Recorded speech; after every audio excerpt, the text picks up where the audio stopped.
Good afternoon. This is Thomas Grant, and this is the Logan County Silent Majority. I'm calling this the weekly show. I think we're going to put out a podcast or a video once a week, kind of verbally going over things we've been covering, things that we think are important, and we can obviously utilize this medium to maybe interview people down the road, stuff like that. But I think it's a positive to put a voice to some of these stories that we've been covering. This week has been unbelievably busy. I don't think my phone has had a chance to rest. So the first thing we want to talk about is the lawsuit against the mayor of Lakeview, Elaine Fagan Moore, and how it was dismissed. It was dismissed just recently. That was announced publicly by the lawyer who was retained by the citizens who were trying to do the recall on Mayor Moore. There's been some issues, some confusion as to why the dismissal happened. And the people who were directly involved with this, I am under the impression they will be eventually releasing a public statement. But they are not doing that yet, which is perfectly understandable. So once they give this public statement, I will release it once they give it to me. So there's certain aspects of the story that I can't share and I will not share because it is definitely not my story to tell. But what I can say is concerning and frustrating. This lawsuit, I know firsthand that this was not an easy process to go through the collection of signatures and the verification process, and which eventually led to the hiring of an attorney. So this was not an easy thing to do. The first thing I want to address, I know during the December 2nd Village Council meeting, the mayor made a big deal, as the Bellefontaine Examiner called it, taking a victory lap and really attacking the people who came after her. And I think, number one, the mayor completely misjudged the room, which for her is kind of par for the course. The lawyer did release the deposition transcripts of the deposition of Mayor Moore, and I released a video 2 days ago going over the first half of the deposition, and to put it mildly, this woman is clueless and absolutely unaware of her responsibilities and unaware of how unprofessional she appears, because quite frankly, she is unprofessional. This is not over. The council of Lakeview, they could remove her from office. I have checked before, and it would take, I think, 4 of the 6, maybe unanimous. I don't want to say one way or the other, but I do know that there is a mechanism in place where the council could remove her from office. And my thought concerning that is real simple. I urge all the members of council to read this deposition of Mayor Moore. And if you believe her answers are acceptable, then fine. But if you think the answers that she gave to the public in this deposition are unacceptable and unprofessional, then you have a duty to remove her from office. It's really just that simple.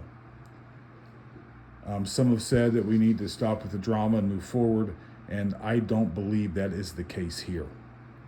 There is a reason that there are steps in place for the recall of elected officials. And the reason for that is because of people like Elaine Fagan Moore, people who are not fit to serve their community. And I will continue to do everything I can to hold this woman accountable for her lack of doing anything. I have no idea how to say it without being extremely rude. I think the deposition speaks for itself. I will be releasing a second video concerning the deposition tomorrow. I was going to do that today, but everything else was kind of blowing up this afternoon, so we are going to do that tomorrow. And the next council meeting is December 16th at 6 p.m. at the Lakeview Fire Department. I urge everyone in the community to show up to this meeting. If December 2nd was Mayor Moore's victory lap, then December 16th needs to be the people's victory lap of letting her know they aren't happy with her and they want her gone. So I'm urging the public to be there December 16th at 6 p.m. I will be there. Even though I do not reside in Lakeview, I believe it's important for people to show up and show support for the people who live there under her horrible leadership. And for all of you who live in Lakeview, if you have the opportunity to go to this meeting, please go. Show your color, show your strength together.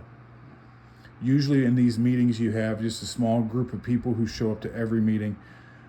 We know there's power in numbers. We showed it earlier this year, and it needs to be shown again. So I'm going to be publicizing this council meeting a lot leading up to the 16th of December, because we need people there. I'll be there. Please show up if you can. And even if you're not from Lakeview, show up with me. Stand with these folks. That's the least we can do. Now, going back to the lawsuit, this is information that I received today. It is available online. There were some issues with paperwork. I know in the Bellefontaine Examiner story, the lawyer made a comment like his clients were having issues taking screenshots or whatever. Here's the issue. The paperwork for documents was received by the lawyer, Tim, October 25th. This was paperwork from the mayor's legal team asking for certain documents to be supplied to them by the people who were suing her to be removed from office, which is a common thing to do in any court case. You need those documents and all that stuff. So the lawyer received this request October 25th.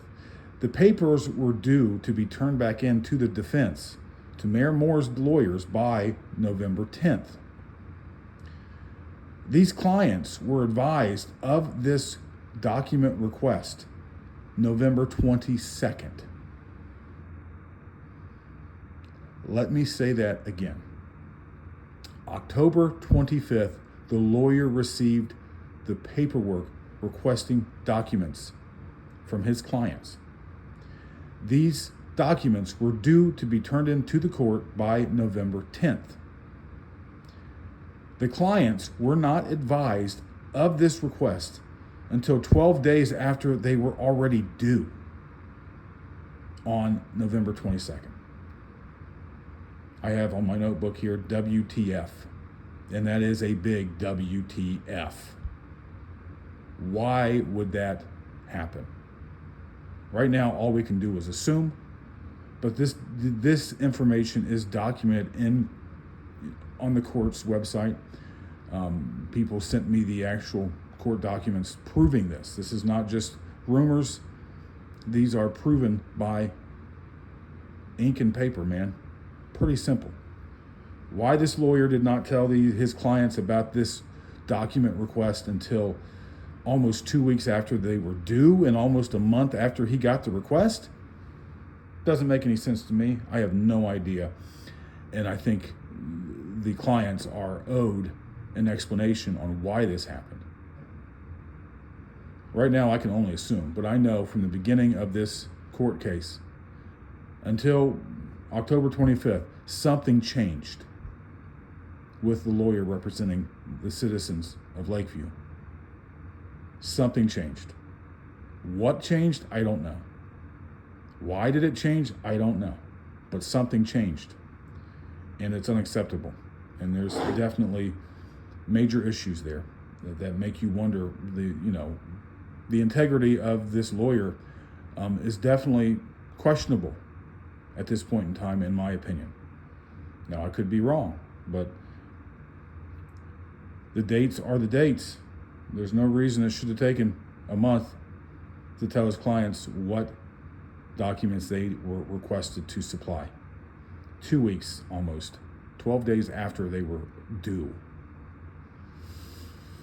Now, another story that I have been covering, I think we shared this missing persons poster a few different times. Theron Stanley, I think that's how you pronounce his name. He went missing in May of this year. He was living in Nelsonville, Ohio. Now, he does have ties to Logan County and Hardin County. His mother lives in Kenton. He lived in Logan County and went to school here for a time. So he does have ties to the area. He was living in Nelsonville, and he does have some mental health issues, which, a lot of people struggle with mental health, problems. He also had some serious drug issues. It's been described to me that these drug issues could have been a way of him trying to self-medicate his mental health problems. And it's really hard to say. We're just assuming at this point, but it is no assumption that he was doing pretty hard drugs up until the time he went missing in May of 2024. Now, one of the people who reached out to me, they had a relationship, a friendship with Mr. Stanley for years, and when they found out that he was no longer known to be where, no one knew where he was, someone gave them the money app, I don't remember which one, the Cash App deal where, hey, here's his username, you can send him money. So this person sent him money, hoping to help him out, and the money was never used. It actually was bounced back to them after a certain amount of time. And I was told they sent money to him again through the Cash App or whatever money app ID they had for him, and again, the money has never been utilized. That's concerning. Everything we know, Mr. Stanley was not working at the time of his disappearance. No contact with his mother since he went missing in May of 2024. Now, just doing a quick, that's over 6 months of him not being in contact with anyone. Extremely concerning.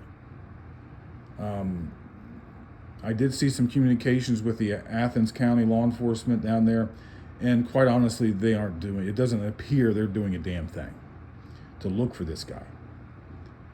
He's not been in contact with anyone of his family members or close friends since May. He's not utilizing any social media. There's no trace of him being active anywhere at all since May of 2024. Very concerning. Now, the police did advise that he does have active warrants out for his arrest, and that seems to be Athens County, their excuse for not really doing anything as far as the missing persons case. They said people with active warrants will sometimes drop off the radar. That's true, but not for 7 months.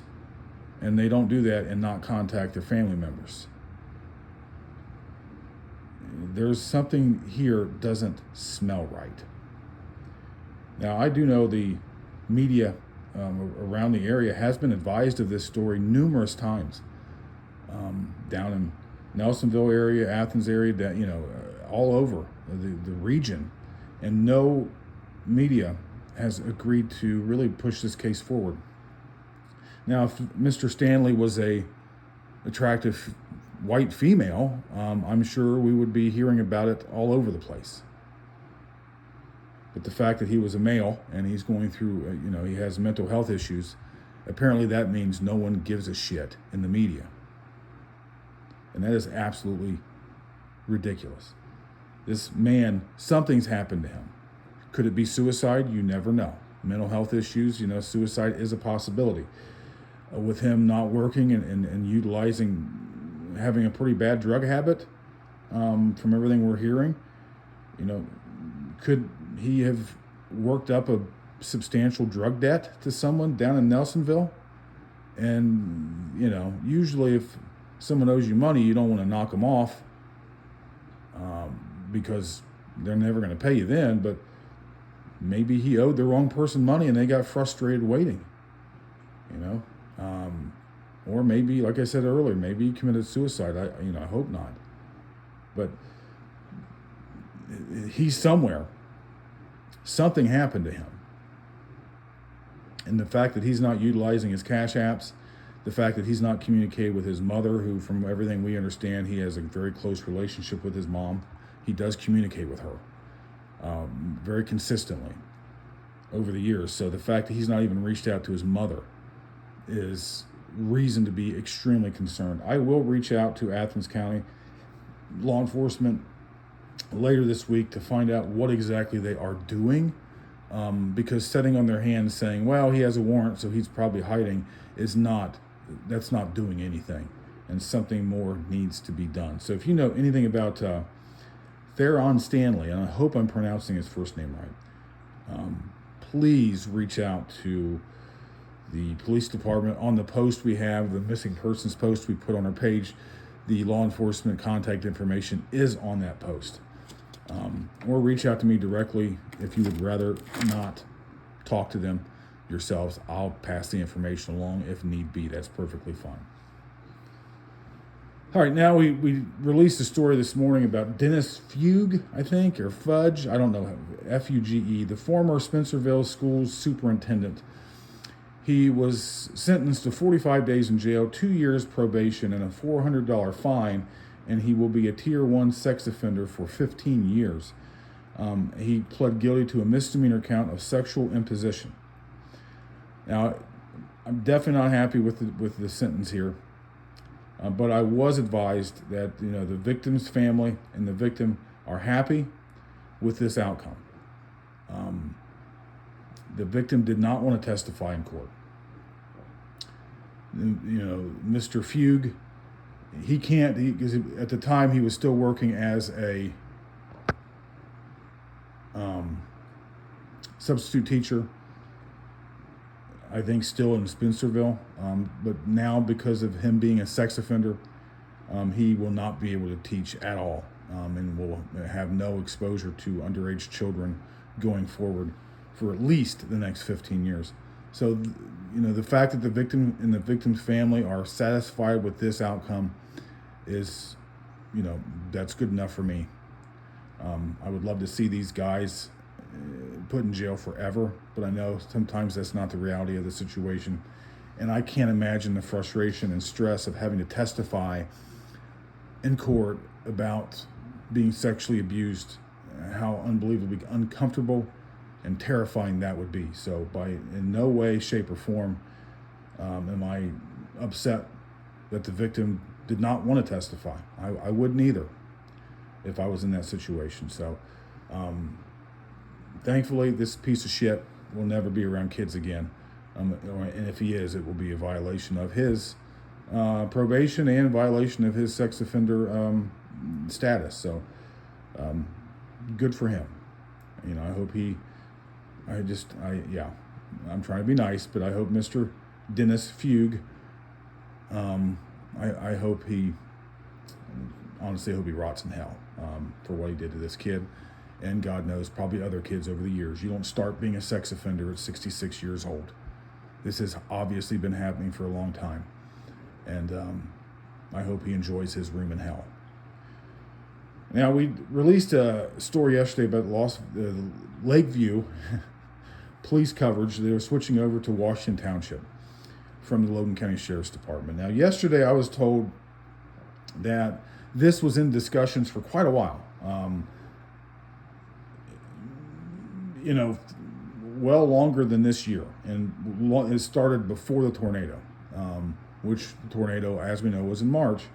And the new mayor took over in January. So you only have a few months leading up to the tornado. So I was told by a few different sources that this has been in discussions for a long time, to where I was even told that the former chief, Core, was trying to pursue this option years ago, and that this change has nothing to do with politics and nothing to do with the mayor. And to be clear, the council, they're the ones that had to approve this change.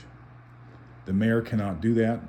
So council, they were the body that was able to make this decision. But after I released the information that this was an ongoing, situation for quite a while, the wife of the mayor, former mayor Ryan Shofstall, made a comment stating that up until Ryan's last day in office, which I believe was December 31st of last year, he had never heard anything about Washington Township taking over for the Logan County Sheriff's Office. So that does kind of put into question the story I was told yesterday from a few different sources that this was an ongoing discussion for a long time. Either way, it's happening effective January 1st. Washington Township will take over the policing duties of Lakeview. Now, this is a paid contract. I don't know if there was a substantial difference in cost from the Sheriff's Department to Washington Township. I did reach out to the mayor asking for comment on that, but believe it or not, she's not responded. Now, but going forward with Washington Township Police Department, Chief Thompson is he's a good law enforcement professional. My relationship with him over this course of this year has been nothing short of wonderful. He's very transparent, very responsible, respectful, and responsive to any questions I may or may not have. I have no doubt that Washington Township Police will do a wonderful job policing Lakeview. No doubt whatsoever. I do think the community should be explained to them by those in charge why this change is happening. But again, Washington Township Police Chief Thompson's a wonderful guy. The department is, just read the news. They are constantly very active with the drugs, getting drugs off the street and out of the area, which is wonderful. And I hear the same about Chief Freihoff at Russell's Point Police Department doing the same thing as far as really focusing their energy on getting drugs out of the area. And as we all know, that is extremely important to making our communities better. So that's kind of where we are with that. If I get any information going forward from the village about why this change was made, I will immediately share that. But I'm not going to hold my breath because as we segue into my next little story, the Sunshine Law requests that I have sent to the village of Lakeview 9 months ago still has not been honored. I have no idea when or if they're ever going to do anything unless I go down the legal route, getting the courts involved with them honoring this requirement. And I said in the email to the mayor that the Sunshine Law request is not an option. They are required to respond, and they are required to supply that information. There's no gray area. So I don't know why they're dragging their feet. I have my own suspicions, but that's just my suspicions. If they ever supply the information, then we can know one way or the other if their conduct was professional since the tornado going forward. And if the firing of Norm Spring was done with no ill intent, but they need to share that information with us, because it's not about me, it's about the public getting this information. The village of Lakeview does not own this information. The information is owned by the taxpayers who pay for the village government. So the mayor needs to realize she's not really in charge of a damn thing other than doing what she's told by the people who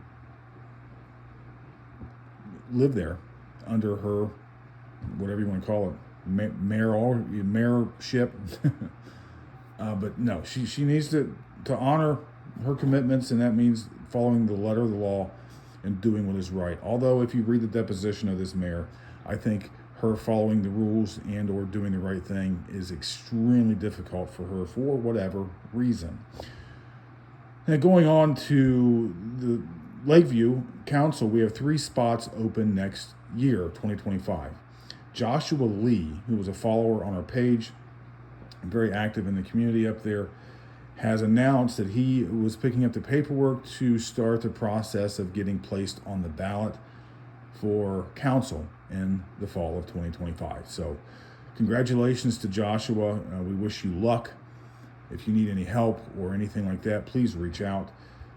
This is what we mean about people getting off the couch and getting involved, throwing your hat in the ring and trying to help change your community. And again, going back to the next council meeting, December 16th in Lakeview, not everyone can run for office, but everyone who is able can go to these meetings and stay informed and hold these people accountable. I think it's very important that we do that. But again, Joshua Lee, congratulations and good luck with your campaign. Winter Clothing Drive, Union Station in Bellefontaine, that is at 613 Hamilton Street, December 9th from 1 to 6 p.m. You can go in there and get winter clothes for your kids, hats, gloves, coats, all kinds of good stuff like that. If you want to donate, I don't know exactly where they are getting these clothing, where they are getting the clothing from, but there's a number in the post that we put on our Facebook page that you can call them to get any more information you might need concerning the winter clothing drive and giveaway. So good for them. Thank you, Union Station. That's a great community service. You guys are doing a great job. I wanted to give an update on Chloe Gross. She's still in a coma. This is the young lady who graduated from Indian Lake High School this year. On November 2nd, she was hit head-on by a drunk driver on 33. The drunk driver was apparently going the wrong way on 33 and hit Chloe head-on. And she's been in a coma for obviously quite a while now. The GoFundMe page, the GoFundMe drive, we shared a link to that on our page a few different times. Right now, when I checked just a few moments ago, they're at 12,000 of their goal of 20,000. And I am urging everyone to go out there and give as much as they can, even if it's $5. Let's get these people up over $20,000. Chloe is, she's doing the best she can. She's fighting. Her family and friends and loved ones need all the help and support they can get.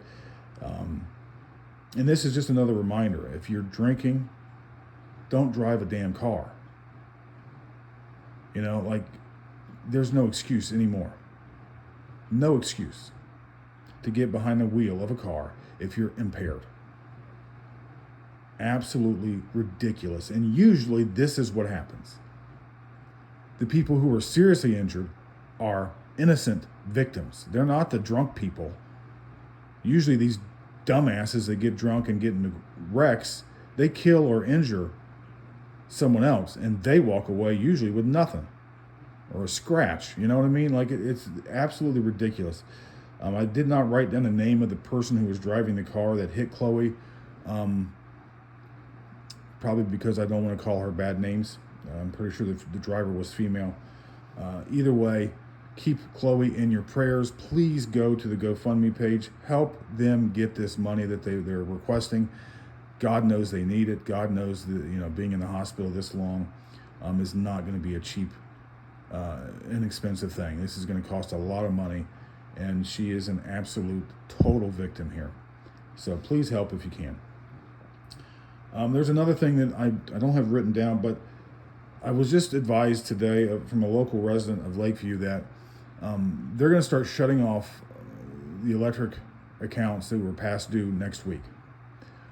This one particular person, I'm not going to release their name, but they stated they've been paying, $300 a month towards their bill to the village of Lakeview since the tornado. They were not behind before the tornado. Their bill was up to date, and the $300 amount was determined based on their previous usage, their previous, average bills throughout the previous years. And, there was some money donated to a tornado relief fund for Lakeview, and people were wondering if that money was going to be used to pay these electric bills. So this resident was advised that I think there was $76,000 worth of claims for roughly $16,000 of donated money. So they ended up just breaking it down and donating $77 to each person's account. I'm guessing these are people that live in the actual village of Lakeview proper, not just a Lakeview address, but the people who actually live in the village. But this person owes well over $1,400 even after paying $300 a month since the tornado. They are not sure why the bill is so high. And now they're being told that early next week their electricity will be shut off if their account isn't paid up. So, you're looking at a well over $1,400 bill with a few days' notice. And quite frankly, this person, doesn't have that. Who would? Christmas is just a few weeks away. It's very frustrating and confusing why Lakeview would just suddenly say, okay, we'll give you $77 each, and now we're shutting off your electricity in a few days. At least give these people a month to get caught up. Give them some time. And we're trying to help this lady figure out why her bill was so damn high. I don't know if they had to, they charged her for repairs after the tornado. I don't know if they passed that cost on to these citizens. If they did, I don't know why. So we will continue to see what we can do to help this person. If you are experiencing this in the village of Lakeview and you got the same phone call today, or you're hearing about this the first time now, please let us know what's going on and how, if you guys need help, let's please see if we can figure out a way to help these people out. There's no reason the village of Lakeview should be shutting off people's electricity 2 weeks before Christmas when they've been carrying a balance all year. And why these bills are so much higher than normal is hard to understand. So I think there's some information that needs to be gathered here. Unfortunately, the village of Lakeview does not like to respond to anything I ask for. So I suggest all of you to show up to the next meeting, the 16th of December, and voice your concerns and or contact the village directly yourself. Maybe they will actually respond to your questions. And let's go, quickly, I wanted to go over the paranormal post I put up earlier this week. The pictures of and the story I shared of the spirit talking to us, a disembodied voice, and just an amazing story. So many people have commented and given me so much positive feedback concerning the paranormal post, and thank you for that. I really appreciate the support, and yeah, it's a great thing. It's a great passion of mine, and it's very interesting. I love doing it, and I love sharing my experiences with people. I know that some people had mentioned they would like to do a paranormal investigation, and I wanted to let everyone know that I have been looking into doing a public ghost hunt for a while. We just have to find the right location to do that, where it would be large enough to handle a substantial amount of people coming, where we could help you out, give you some equipment, go with you while you come in there to do an investigation with us, to kind of see what it's like and to do it firsthand. So if that gets to a point where we're going to do that, I will let everyone know.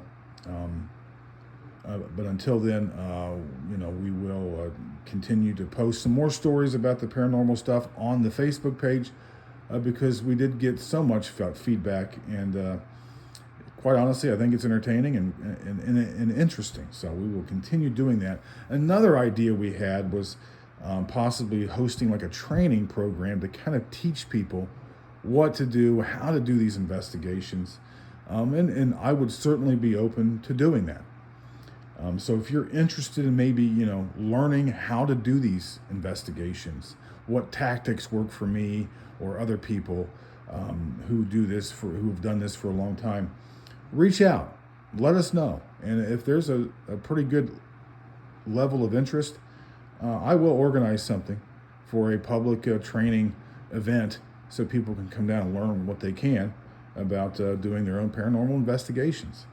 I think it's a really interesting field, and I think people enjoy doing it. So yeah, keep me updated. If there's the interest is there, I will do everything I can to help. And lastly, I wanted to go over AJ Sims. He is the McDonald's employee. He works at the South McDonald's in Bellefontaine, and he has a book signing this Saturday from 10 a.m. to 12 p.m. at the South McDonald's in Bellefontaine. He has a book series called The Stanford Universes, It's like, like elves and stuff. I'm not big into that fantasy book stuff, but from what I read, his reviews on Kindle were excellent. Excellent reviews. People love his book. Congratulations to him. This is the second book in the series that was most recently released. That is outstanding.